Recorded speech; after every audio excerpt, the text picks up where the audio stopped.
Szervusz! Nagyon sok szeretettel köszöntelek a csatornámon. Ismét nagy örömömre szolgál, hogy itt vagy, hogy megnézed a videót, hogy bekapcsoltad, hogy rászánod az idődet. Most egy úgynevezett tengeri keszeget fogok csinálni, aminek már a farkát levágtam és beírdaltam, egy picit előre dolgoztam. Most ennek az egésznek az a lényege, hogy amikor Cipruson vagyok, akkor mindig ezt teszünk, a lányom ezt szokta csinálni, és az ő receptjét osztom most meg. Hát ő Ciprusra ment férjhez, és hát ott ez egy alap halfajta, és igazából semmilyen fűszere nincsen. Mindig ezen csodálkoztam, hogy semmit nem tesz rá, csak sót, és akkor mutatom, hogy mi az eljárás. Alulra tesz alufóliát, így a tepsi aljára, kétszer, így gyönyörűen, igen, és akkor ráteszi a halat, amit megsóz, így, másik felét is, és igazából semmi más fűszere nincsen, csak bors. Így. A borssal. Így gyönyörűen. Nagyon pici olívaolaj, tehát csak egy nagyon csöpp. Így. Ó, és akkor majdnem eltévesztettem. Úgy van, hogy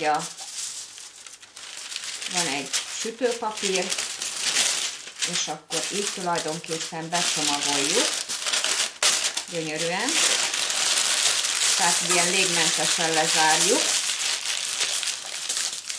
így, és akkor gyönyörűen becsomagoljuk.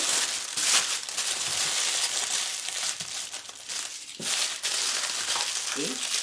És akkor megy a sütőbe 40 percre.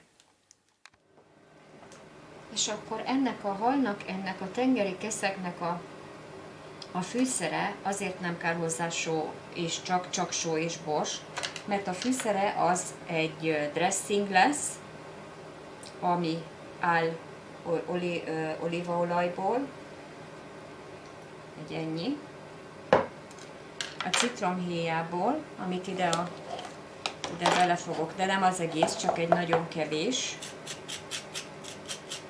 nagyon pici citromhéj. Megnézem a kamerát, hogy látható-e, amit csinálok, igen, tehát egy nagyon kevés citromhéj, és a citromleve. Hát mivel hogy ez egy darab hal, ezért csak egy fél citromot fogok belerakni. Természetesen az mennyiségfüggő is, tehát hogy ne legyen nagyon savanyú. Így. Gyönyörűen.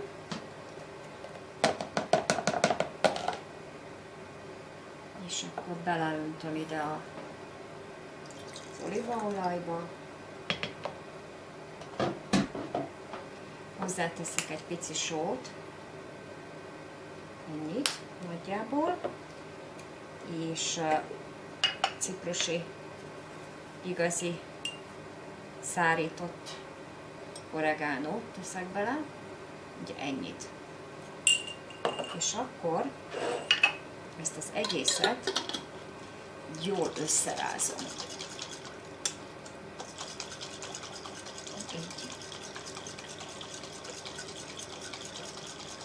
És amikor megfőtt, vagy megsült, kész van, akkor fogom ráönteni, és akkor a későbbiekben még jövök. Akkor most nézzük, hogy milyen lett. Kiszedjük a csomagolásból. Gyönyörűen. Tehát ez nem egy pirosra sült hal, hanem egy ilyen, így néz ki.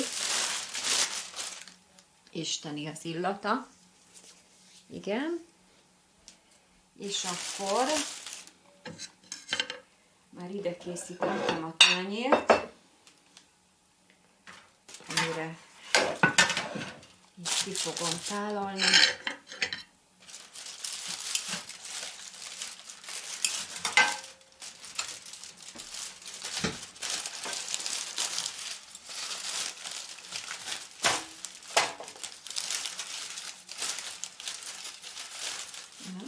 Oké. Légy szíves. Jó. Így gyönyörűen.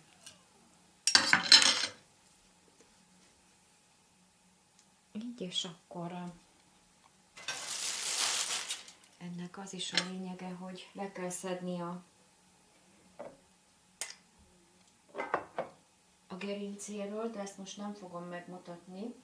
Viszont a dressinggel, amit már elkészítettem, előzőleg mutattam, hogy a dressinggel így gyönyörűen leöntjük.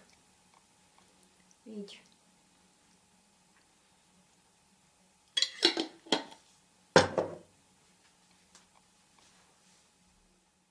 Készült a komplett fogás, tehát citrommal, paradicsommal, és akkor ezt a szószt, ezt a dressinget, ez pedig pirítós kenyérre bele kell így áztatni a dressingbe, és akkor úgy enni a hallal, vagy pedig a krumpli salátával is nagyon, vagy bármilyen más körettel. Jó étvágyat kívánok, köszönöm, hogy megnézted a videót, minden jót, jó egészséget, szervusz!